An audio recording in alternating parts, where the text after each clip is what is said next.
কে পাকিস্তানি জঙ্গিরা নিরীহ পর্যটকদের খুন করেছিল, আর সেই দেশেরই কুকুর, পাকিস্তানি দুটো কুকুর জলদাপাড়ায় হোমস্টের নিরাপত্তায়।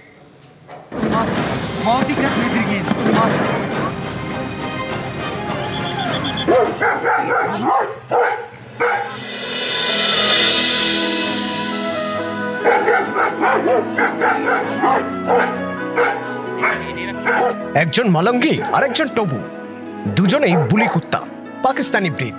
আলিপুরদুয়ারের হোমস্টে পাহারায় মোতায়েন দুজন। আলিপুরদুয়ারের জলদাপাড়া জঙ্গল ঘেরা টুরিস্ট স্পট। এখানে পর্যটকদের থাকার জন্য রয়েছে হোমস্টে। প্রায়ই আশপাশে চিতাবাঘ দেখা যায়, হাতি ঢুকে পড়ে।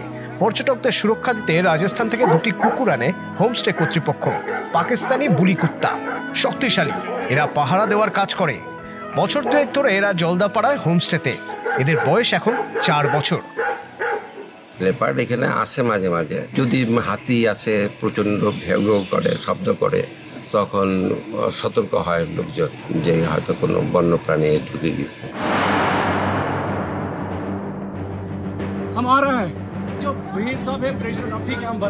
গত 22 এপ্রিল দক্ষিণ কাশ্মীরের পেহেলগাঁওয়ে পাক জঙ্গিরা হত্যালীলা চালায়। 26 জন সাধারণ মানুষকে খুন করে। ভারতের সঙ্গে বিশ্বাসঘাতকতা। কিন্তু মালঙ্গি আর টবু তো মানুষ নয়, কুকুর। তাই ওরা পাকিস্তানের প্রজাতি হয়েও ভারতীয়দের সুরক্ষা দিচ্ছে। ওয়ার তো মানুষের জিনিস, কুকুর তো প্রাণী, এটা তো আলাদা ব্যাপার। এটার সাথে এগুলো গুলিয়ে ফেললে তো হবে না। পাকিস্তানের যে প্রবলেমেটিক ব্যাপারটা, সেটা মানুষদের নিয়ে, জঙ্গিদের নিয়ে।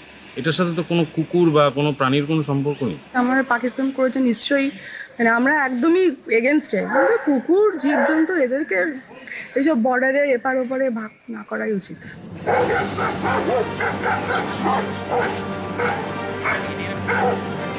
আলিপুরদুয়ার থেকে রাজকুমার কর্মকার, নিউজ 18 বাংলা।